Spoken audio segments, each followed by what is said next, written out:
Hey, everybody, and welcome to the Ethics Experts. If it's your first time joining us, we're so glad you're here. And if you're subscribed to the Ethics Experts, it's so great that you joined us today, and we're going to have a great time together. And see, that's what you get. If you subscribe to the Ethics Experts, on every episode, you get an extra and a special and an extra special welcome.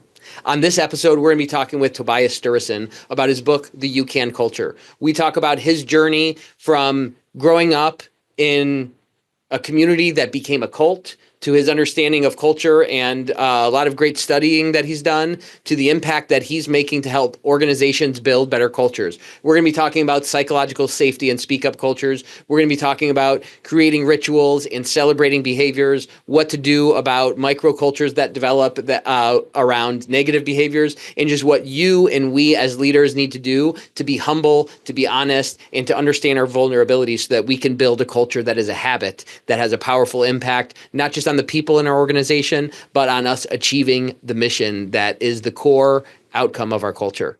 Let's get into it. Welcome to the Ethics Experts, where we're elevating ethics and compliance and HR to the strategic level it's supposed to be. So let's get into it. We're having a great conversation today with Tobias Sturesson. Welcome to the show, Tobias. Thank you. I'm so glad to be here. Yeah, I'm glad to be here too. So Tobias is co-founder of Heart Management, and he and his team have a vision for a world free of destructive workplace cultures. So that's definitely something that I can get behind, and a lot of the fans and subscribers to the Ethics Experts can get behind. And Tobias, today we're talking about your book about You Can Culture, another topic close to my heart. You go into a bunch of great things in this book around how leaders can address their blind spots, be more humble, be honest about their culture, how we can celebrate the right behaviors, how values mix into this. And I really thought it was an awesome book. So I encourage everyone who's listening, you're going to get some great snippets from this book today and from Tobias, but you got to read the whole book. It goes in depth. It has a bunch of applicable action items and ways to make a change on your culture. So whatever type of leader you are, you hear us say on the Ethics Experts that everyone's a leader. You don't need a title to be a leader. You just need to care and be willing to influence people. You got to check out this book on You Can Culture. So Tobias, just when we get in here, tell us a little bit about your background and how that played into the book here. As I hand it over to you, I want to thank you for being vulnerable and authentic. I think those are keys to good leadership and a good culture. And you really open up in this book by bravely sharing some things from your background that have really shaped your vision about the world and about culture. So tell us a little bit about that. Yeah, thank you so much, and thank you for that amazing plug for the book. And so I start in the book as you just said, with telling a bit of my story and why I became so passionate about this topic, and so my story really goes to going back many years ago, growing up in a Christian community that over time really turned into a religious cult, and where the leader of this environment, I mean, we were all very excited to be a part of this. It was this great vision that our family really connected to. And then over time, it became more and more isolated, and the leaders started to kind of point out and demonize and isolate people and different people. And ultimately, my mom, who was the leader in that environment, became one of them. And so she became demonized, isolated, and ultimately she tried to take her own life repeated times to really escape the terror and the trauma of that environment. And ultimately, she ended up in a psychiatric ward, and it took her, I think, 1.5 years until she was able to get out of there. And I mean, I grew up in that environment. I also was an adult in that environment. So I became complicit in that. And I've wrestled so much with those questions, both in terms of how could an organization that is seemed driven by this noble mission turn into something so toxic? And how could I, who saw myself as an ethical and values-driven person, become complicit in psychological abuse? And of course, my story, I think, is more on the extreme side. But what I've seen, and what I'm sure you've seen as well, is that yes, in most cases, it doesn't end up that extreme. Most organizations don't turn into cults, but the same type of issues and so on show up in corporations, in governmental organizations, in NGOs around the world. And I really see this epidemic of unhealthy culture that leads to dysfunction, that leads to division, that leads to unethical behavior, and so many other things. And that has tremendous impact both for the people affected, but also for the financial success of the company. So yeah, I guess that's an introduction to it. Yeah, I appreciate you sharing that. And I'm sorry to hear that you and your mom and so many other people went through that.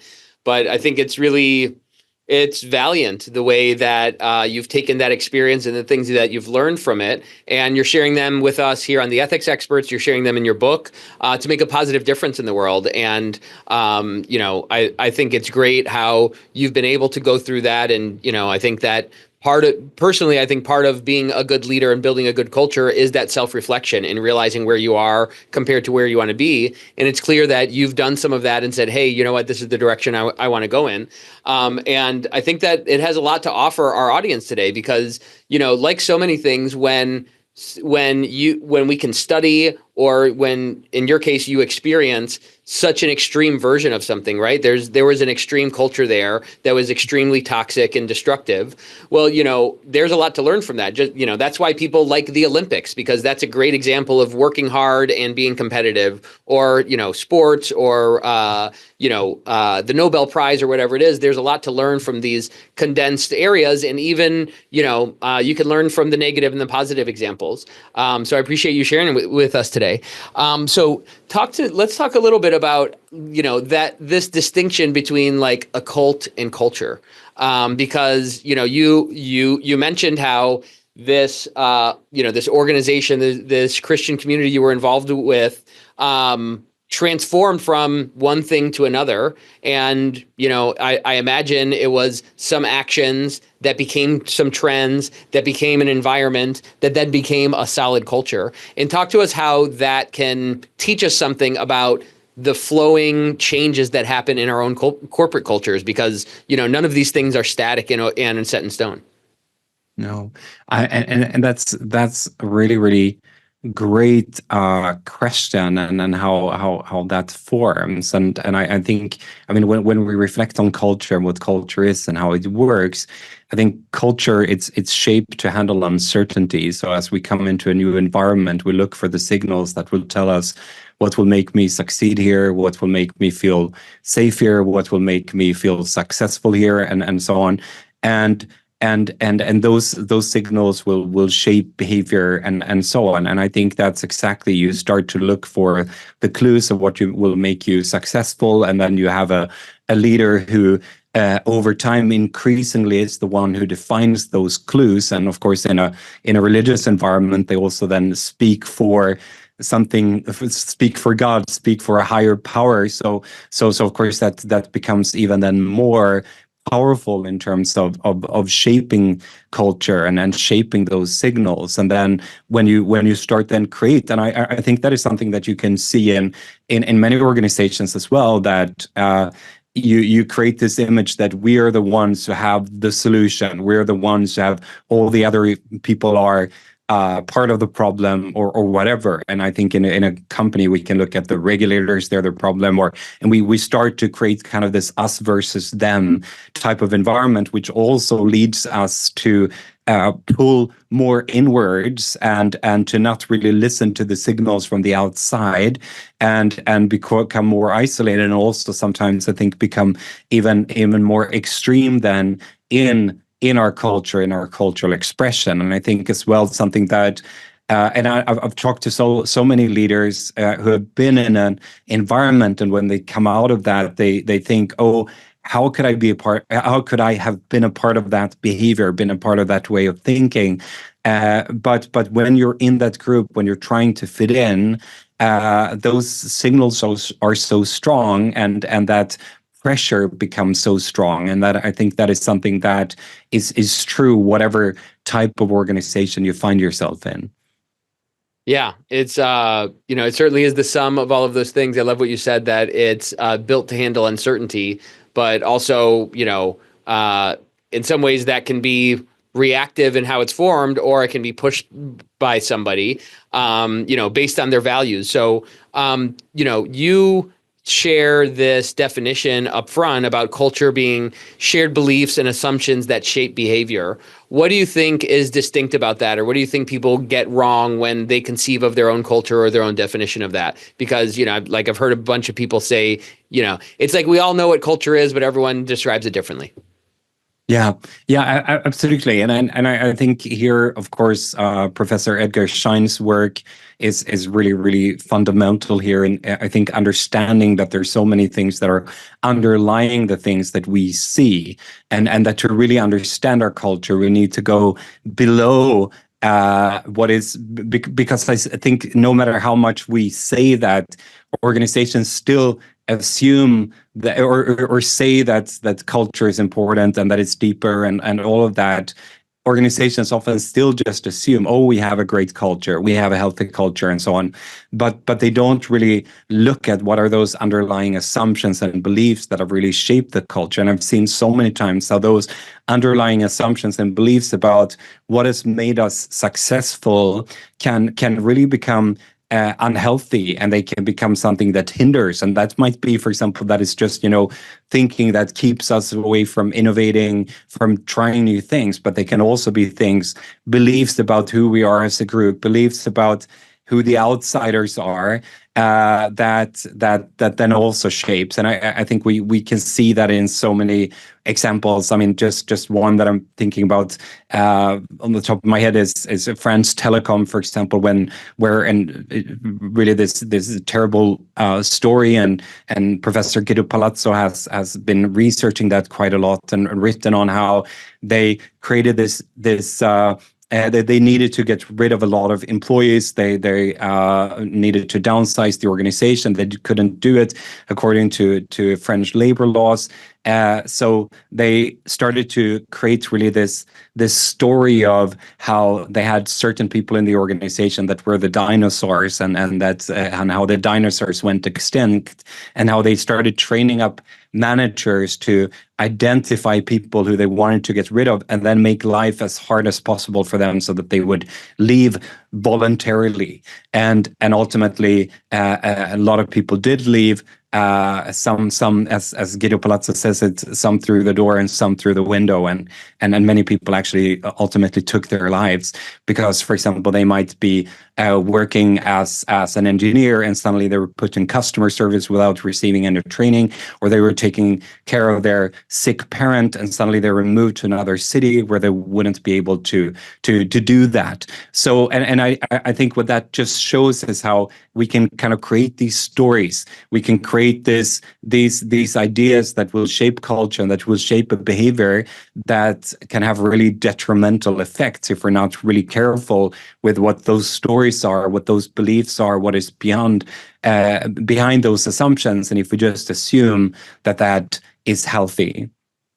Yeah, and I think that's one of the, I don't know if it's insidious at times or it's at least challenging, is there's so much about culture that is unintentional, right? There's something that we say here that, if you don't build your culture, then someone's going to build it for you, because sometimes it just happens. Sometimes you can get caught off guard by the culture that you're building. But also in an example like that, you can be going for something, right? And, we can certainly debate or disagree with like the morality or the how just that approach was to be squeezing out the dinosaurs. But there are also a bunch of unintended consequences that come from that. I imagine all the people who even weren't dinosaurs were like, this is becoming a really toxic place to work. Even if they're not trying to run me out, I got this person that's crying, or this person's dissatisfied, and am I going to be next, and all of those things. And I think that's one of the most challenging things about culture, is how it can kind of get out of control, or, things can happen that you don't see coming. So maybe you can talk to us a little bit about the, you talk about kind of the illusion of the values-driven organization and ethical fading. Talk to us about how people can get it wrong, and maybe they think they're a great leader or building a good culture, and things either slip away from them or they're just wrong about it. Such a great and important question, and so a story that I tell in the book that I think is really revealing is the story of the Swedish customs office. So you have a person, he had felt that he had been treated in a racist and sexist way by this person working at the customs office, and that was when I was researching the story. That was a court case, so we don't know what was really true. But anyway, a journalist at a large Swedish newspaper contacted an official, a senior official at the Swedish customs office, and asked her, "So could this have happened in your organization?" And she answered that, "Oh, we have these values that say that we should be professional, that we should treat everyone equally, and so on." And then the journalist pushed forward and asked, "So that does that mean that you can't do anything wrong?" And she answered, "Yeah, I think that's what it means." And another journalist asked me about this, and I remember he wrote in the article, like, "Can a few set of words make employees perfect?" And of course, I think we all laugh at that story, and it sounds just ridiculous. But at the same time, I think we see time and time again how we make these assumptions about, oh, but we're the good company with the great values and so on. And then we work so hard, and with employer branding, with all of that, to show that face to the outside world. Like, so many companies spend more on communicating about their sustainability initiatives than they spend on their actual sustainability initiatives. So we work so hard on creating, and I'm not saying that's unimportant. Of course, it is important. But what I think is so important for us to see, that there's something that's going on in their kind of inner life, the heart, the culture of our organization, that so many times we overlook, and which really creates this discrepancy that the people within our organization will feel. They feel that it's not integrity between the things we say, the things we want to communicate, and what is truly real within the organization. And suddenly we've created this image of our organization. I've worked with several organizations that have gone through high-profile scandals. And in many of those cases, I can see how there were, allegations, there were red flags, there were things that they should have listened to, but they were so focused on protecting the image of our organization, how great we are, what a legacy we have, that they weren't ready to listen. So they missed the signals, and they ended up in deep trouble because of it. I'm thinking, for example, also on a conversation I had with Hiltrud Werner, who came into Volkswagen after scandal as the ethics and compliance leader and part of the management board. And she told me publicly on a podcast, she said that the perspective at Volkswagen at the time was, we're the benchmark. Why should we listen to anyone? And I think that's exactly the issue. So when we have that health illusion, whether it's for us personally as leaders or for our organizations, we're not listening. We're not seeking out the information that shows us where we're vulnerable. And so I think we need to take another approach and just assume that we are vulnerable, and then start looking for, okay, so what are the blind spots? What are we not seeing? And how are we humble with the fact that we will get things wrong, we will get off course, and then if we have that humility, then we can course correct, we can listen to the signals, and we can learn.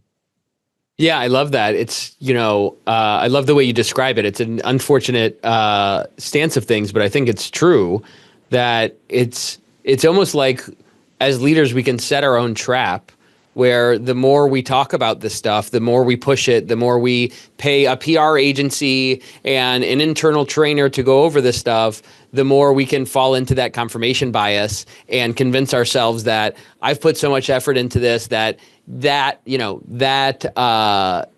conflicting report that someone gave that conflicts with my idea of what our culture is or should be, it's maybe easier to ignore it the more dedicated you are to this. And that's why I love, in, the first half of the book, you talk about the need to be humble, right? You just mentioned that we need to recognize and admit to ourselves that we are vulnerable to getting off track.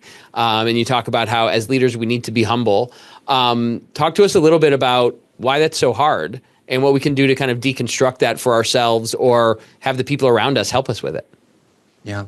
And I make the distinction that really in the book, I talk about getting humble. I talk about it as a practice. And I think that's important because otherwise we just think about it as a character trait that we have or we don't, but that it's actually a practice. It's actually something we choose in every situation. We choose to get humble.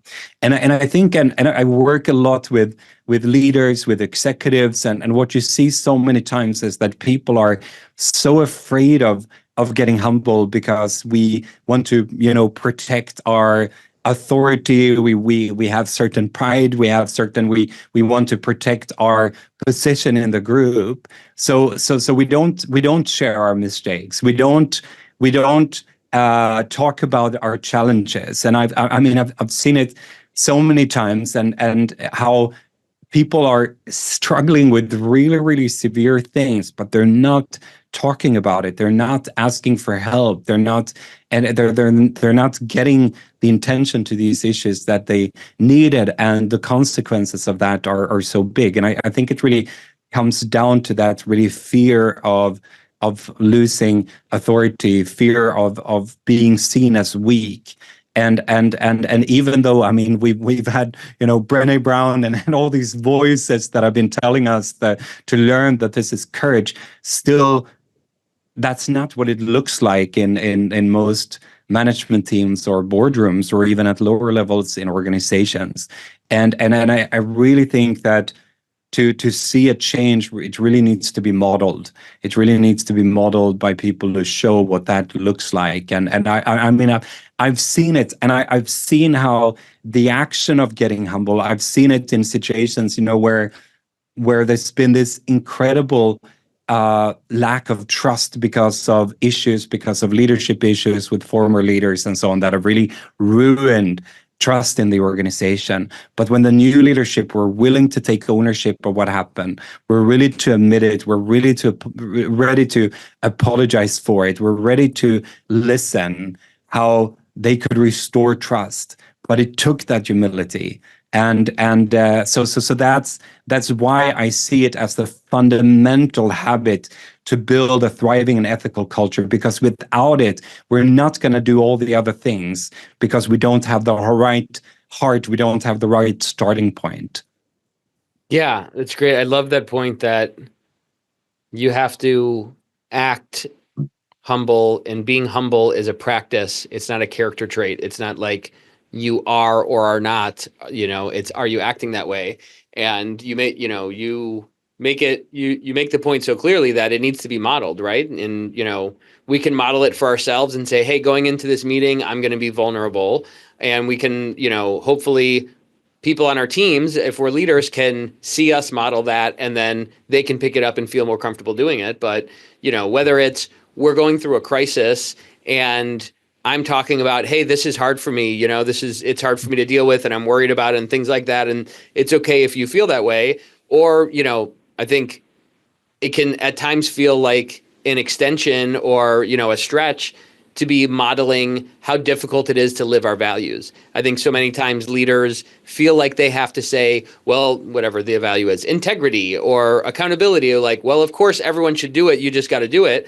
But to me, if we're picking values as a leader, we should pick things that need action and decision behind them, which means that there's an alternative, which means that there's probably going to be some conflict, and say, hey, you know what? It's kind of hard for me to be accountable for this right now because I wish I didn't do it. Or I feel like, it'd be nice if I could blame it on someone else, but I got to take this. And I think if we as leaders can realize that it needs action, and we need to show people that it's not always easy to do it, but I'm going to choose this value, then those values become not just something on a poster or something in a slick PR campaign, but something that people say, okay, I guess this is a place where we choose that over something else. Yeah, and I think that's so true what you're saying. And I say in the book that values that aren't allowed to cost us something aren't worth anything either. It's at the point of where it becomes where it takes a risk, where it costs us something. And it doesn't have to be monetary. It might cost us something, cost our pride, our comfort, something. That's the point where people really see that we're standing up for something that is actually really valuable to us. And I think so many times we just want to, choose something that sounds, a list of things that sound good. But if you think about a person that you think is really values driven, or that you look up to for standing up for something, the point where you saw that they did it even when it was costly, that's the thing that signal that it actually matters. And it's embedded in the name, right? Their values, right? Things are valuable because they cost a lot, right? A diamond is valuable because it costs a lot of money to buy it. And our values are not just things that we think are nice. They're things that there's a cost to doing it, but it's so worth it that it's worth paying that cost, because it's worth even more than the cost of that discomfort or the extra time that it takes or whatever it is. I think it's so important to realize that, because a lot of times I think as leaders we can be focused on promoting it or explaining it or telling people about it, but the real action comes from realizing, hey, this is not going to be easy. This is going to be costly, but I'm going to do it. So along those lines, how do we, I'm thinking about how do we recognize and appreciate and live out something that's valuable? Some of it is celebrating it. So you talk about how part of the way that we can build this you can culture is to celebrate the right behaviors. So talk to me a little bit about why that's important, and like what are some things that people can do. Maybe they're not the CEO or the chairman of the board telling the whole organization how they need to do everything, but maybe they're a middle manager, or they run a team or a division. How can they build some of this concept of celebrating values into their team so that they actually choose the right behaviors? Great question. And before answering that, I just want to just take a step back to say that something that's really been a fundamental revelation for me, I would say, in my work, is that so many times when organizations think about changing culture, we end up in these projects. We end up with this idea that we, for example, if it's an ethics issue, we delegate it to ethics and compliance, or to HR, or something, and they should drive a project most of the time, where we have this kind of tick the box training or something like that. But the thing is that, just like with our physical health, culture is not built on those short-term initiatives. I'm not saying that they don't matter, but it's the habits, is the thing that we repeatedly do, the signals we repeatedly send. And that it goes for the tone from the top, but it goes from the tone from every level within the organization. What are the signals we are sending?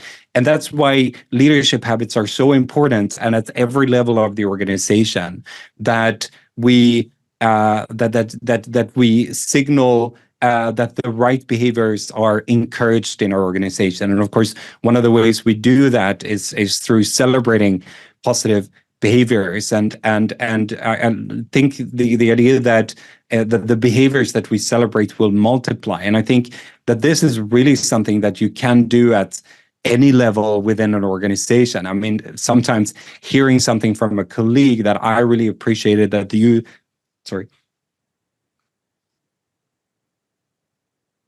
I'll just take that again. I think, for example, sometimes hearing it from a colleague that you really did something that was really important, meaningful, and so on, that can mean as much, or sometimes even more, than hearing it from your manager. But I think when it comes to celebrating good behaviors, I think so many times we just assume that we do it. But there's a lot of the research that I looked at where they look at if people actually feel like they are receiving that that recognition. Most people don't. They don't see that, and they feel that if they would be willing to work harder. They would be more aligned with the values of the organization. And I just make the recommendation to be genuine, specific, and timely. And I think those three things are really important. And then you can do it in so many different things. And I mean, I just actually yesterday I was with a group of leaders, and where one manager, he had started to do it in this way that every week his team would kind of give it would choose someone they wanted to give a star to, and it was not a physical star, just kind of something they talked about as a team, and to say like, this is a behavior that I've seen that I really appreciate it, and that is really connected to the culture that we want to build here. So of course you can do it in so many different ways, but I think the thing is being intentional and consistent with doing it, and just thinking about what are the behaviors that are important to us and how do we celebrate them in the best way. And it doesn't have to be balloons and cake, but it can be that simple, I saw what you did, I recognized it, and it really matters to our organization. And I think, of course, that's when we talk about ethics or something like creating a speak-up culture, for example, that becomes so incredibly important. And then also showing the organization that when people speak up about things that were uncomfortable for the organization, that was actually valued, that was actually celebrated.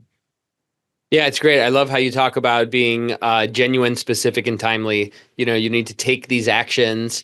You need to do them consistently. And listen, I love balloons and cake as much as the next guy, but there's a lot of research around just the verbal, the social recognition has a lot of psychological value for people. And you make a great point, Tobias, that it reminds me of the quote that I think is attributed to Aristotle, but he says, "Excellence, we are what we continually do. So excellence is not an act, but a habit. So replace excellence with whatever your value is, right? Sharing, integrity, hard work, whatever it is. Those things are not an act. They're built by a habit. And, I think that what we all can do better is make a habit out of that recognition and that celebration."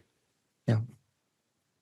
Okay. So, you talked about a speak up culture, which, is super critical for ethics experts and, ethical organizations. So, you talk about brave conversations and setting the conditions for people to have those conversations. Talk to us about those brave conversations and how much they should be in a specific setting and time versus something that, is kind of sprinkled throughout the organization, and how that ties to building a psychologically safe organization. Yeah, great questions. And I think to take a step back there, I really talk about this habit that I call to get listening, and talk about soliciting feedback, and, as you say, create this conditions for brave conversations. What I think so many times is that as leaders, we don't really recognize the power that we have, and we don't recognize how that impacts people. We don't recognize that it's a lot harder. And for example, Professor Megan Wright has done really interesting work on this, how much more we assume that we're good at listening than what we actually are, and how much harder it is for people to actually speak than what we assume that it is. And having that understanding, I mean, I've heard so many leaders say things like, oh, these people, they just never have anything to say. But we haven't really created the conditions for them to say something. And I think that there's so many things that we can do there tactically. For example, I mean, things I encourage leaders to do. So, for example, if I would come up and present a strategy, for example, instead of saying, if anyone has a question, please, please speak up. And instead of doing that, for example, saying, I know that there are lots of questions here, and so please share with me your concerns, or we're going to take 5 or 10 minutes right now, write down the concerns you have, and then we're going to discuss them together. So asking like what and where, not if, is something that we can do.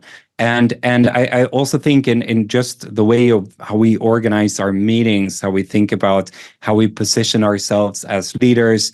Of course, the question asked, how we handle silence. So many times when we ask something and we don't get a direct answer. We step in, we start talking, we fill the room with our words. But sometimes it's really, really helpful just to stop and let it be silent and let people have the time to reflect, to think, to give their perspective. Another thing that I really, and this really comes down to rituals, really how we create rituals that will build our culture. And one thing we've encouraged many teams to do is, for example, to on a regular basis to have conversations where you ask, okay, where have we as a team, as a leadership team or a team acted in line with our values over this past week or period, and where have there been issues or concerns, and what are some dilemmas that we're facing that really need to have robust conversations around. And so many times I think when you start trying to have those conversations, it's hard from the beginning. But if you train yourself to do that repeatedly, then suddenly that will become something that is just second nature to you. You're going to talk about dilemmas. You're going to talk about the ways you're not living up to the. Sorry. You're going to talk about the ways you're not living up to the values, and you're going to start seeing things that you didn't see before. So there's so much we can do, but we all so often we just get stuck in faulty assumptions about this group or about ourselves as leaders.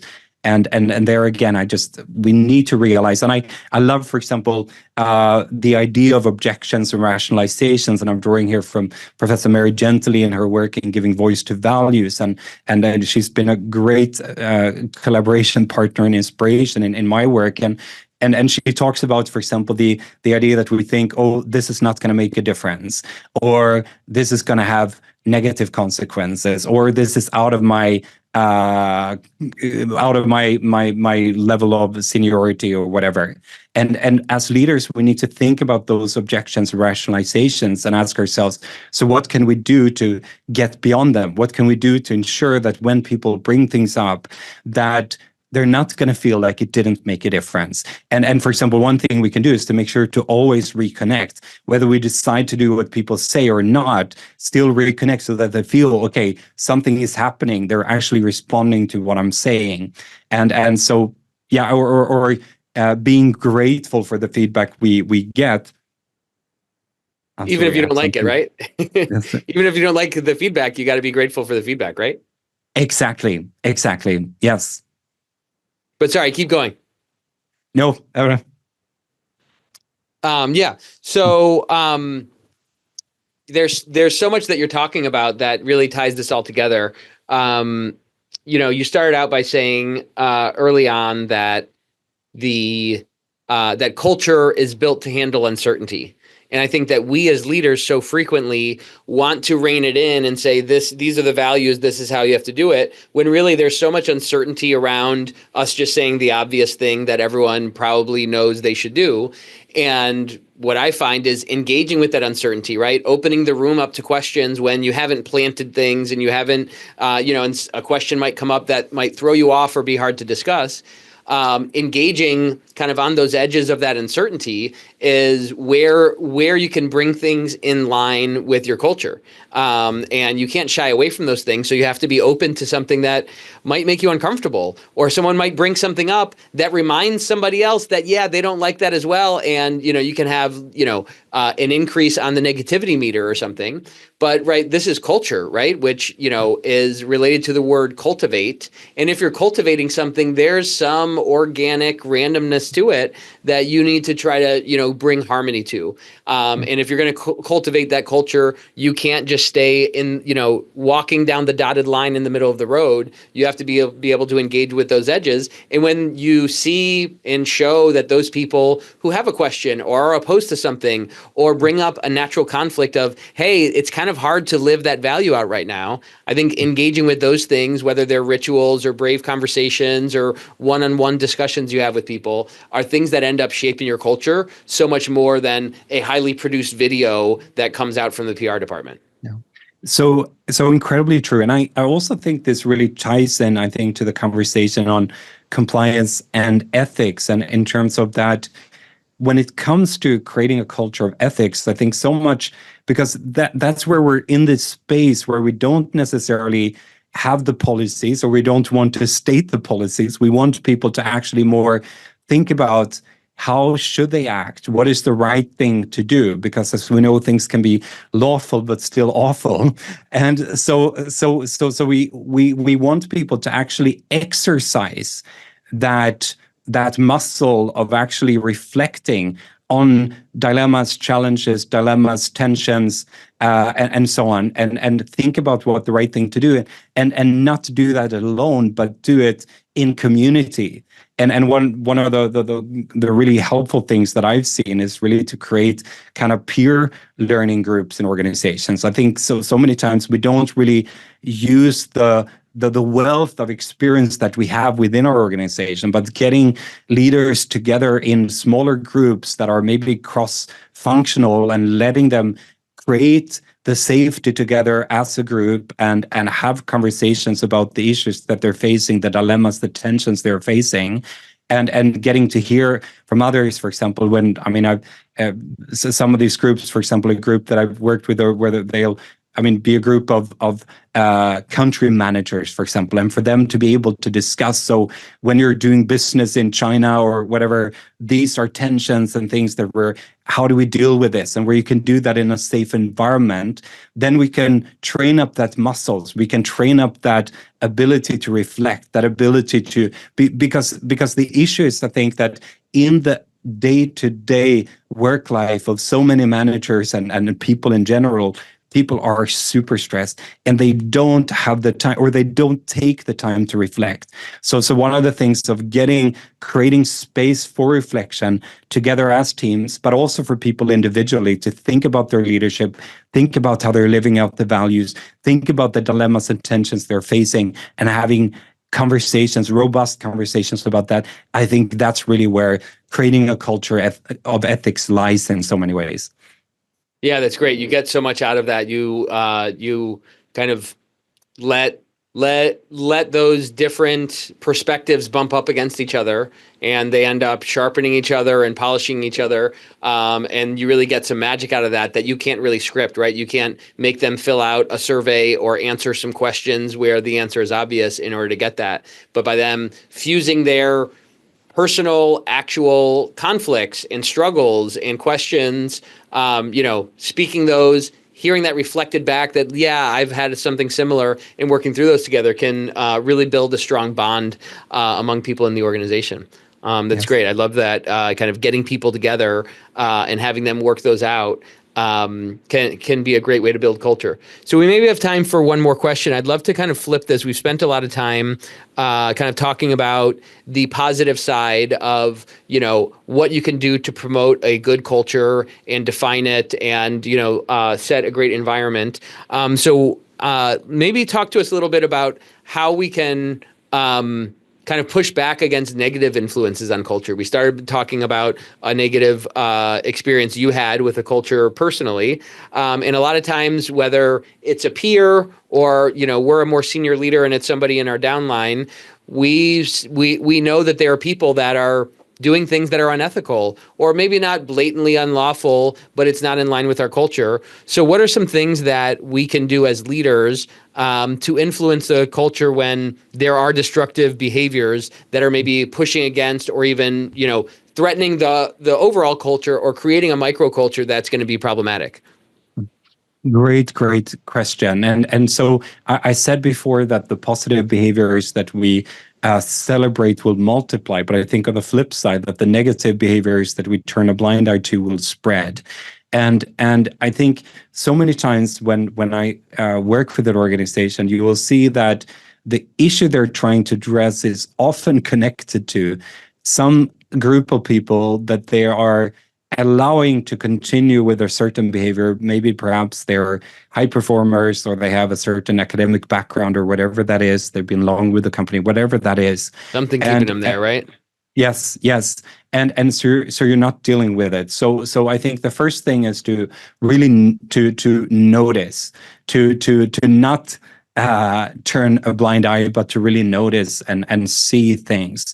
And I think the second thing is to, and for most leaders, I think this is quite uncomfortable. This is challenging for us. We don't necessarily like to point things out, to deal with behaviors give that kind of more challenging feedback.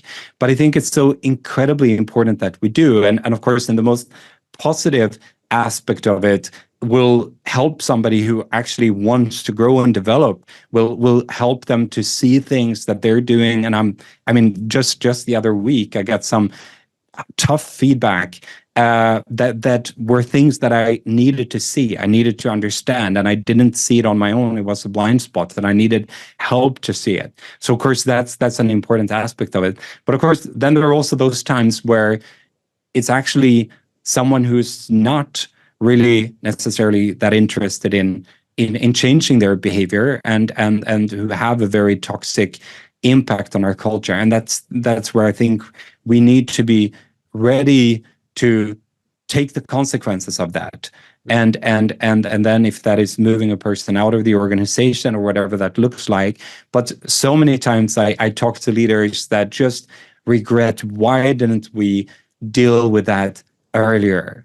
Why didn't we act on that earlier? And it doesn't get easier over time. It doesn't get less costly over time. So I think like noticing, and then again, giving people opportunities to change and grow, but to make it clear that they actually see the behavior, and that it's clear that this is not something that we want to be a part of our culture. And of course, sometimes also to train up this muscles that you talk about, it can be better to deal with it through questions and get people to reflect themselves and so on. But having the courage to do this, having the courage to take that even when it is costly, when it is uncomfortable, and where it might even cost us business, I think that is incredibly important if we want to have integrity of our values. Yeah, like we talked about before, if your values are valuable, they're going to cost you something. And we have to be willing to make the right decisions, right? I mean, even creating one of those round tables where some people are, sitting with their other country managers talking, that's cost something, right? That's not directly related to, pushing the top line or something like that. And certainly there are going to be times where defending your organization and your culture from destructive behavior is going to cost you something. But that's why we have values, right? Because we value those things. We're willing to pay something for them, pay some cost for them. And we see that value that we're trying to promote in our organization as more important than the cost that we're going to pay for it. And we as leaders need to be able to do that. Yeah. Go ahead, Tobias, and then we'll wrap up. No, I just want to say that I think here that it's so important to just think about trust. And I think every leader understands that trust is business critical. We can't do business. We can't. And if you're a regulated company, I mean, you need to have the trust of your regulators. You need the trust of your investors. You need the trust of your employees, of your clients, and so on, the market. So if you want to have that, if you look at the research on trust, I really recommend people to look at Professor Sandra Sucher's work. She's been another important contributor to our work, and she's written a great book called The Power of Trust. But looking at what does it mean to be trusted? And of course, yes, it's important to be competent. I mean, that's fundamental. But then the other side of it is, are we living in line with our values? Are we having the right motives? Are we seeking only our own self-interest or not? So I think companies have so much to lose from not taking these things seriously. And we see those examples all the time. So it's not like this is something that is just, kumbaya, and it doesn't have anything to do with the financials of our organization. It is very much a business critical issue. And there's this study from Harvard Law that shows that so many people have experienced kind of a trust breach in their organization for over the last few years, and they've actually made the decision, either as a client or as an employee, to stop having relationship with that organization because of that. So this is something we really need to protect. Yeah, people are voting with their feet and they're voting with their dollars, and employees are voting with their time to go to a place where they have trust, where they can rely on what they're told, where they can have an ethical manager, and they can be a place where they feel like the culture of the organization aligns with their own personal values. And it's something that it's on us as leaders to make sure that we can deliver that, not just to serve and honor the people who trust us with their workday and their paycheck, but also just to achieve our mission, to grow, to be profitable, to grow revenue or whatever it is. It's not separate. They're absolutely intertwined. Tobias, this has been great having this conversation today. I appreciate how what a leader you are. I appreciate your reflections on culture, and I appreciate the way that you've been vulnerable and authentic with your own life experiences and all the things that you've learned to help us learn about building a culture better. I encourage everybody to check out the book by Tobias Sturesson, the You Can Culture. Tobias, how else might anything else you want to say to our audience, or any other way that they can get in touch with you or get in touch with Heart Management? Thank you so much. And I just want to say that I really appreciate the work that you do at Ethico, and I really appreciate your passion for ethics. And I think that's incredibly clear for everyone following you. And I think that's really inspiring. Please connect with me on LinkedIn. It's Tobias Sturesson. It's not too many people with that name, so you can easily find me there. Also, youcanculture.com. You can find more information on the book. You can download the first chapter there for free, and of course, you can get the book in really whatever online bookstore you like to shop in around the world. Okay, well, that's been our show. Thanks for joining us. Join us on the next episode of the Ethics Experts, and let's learn.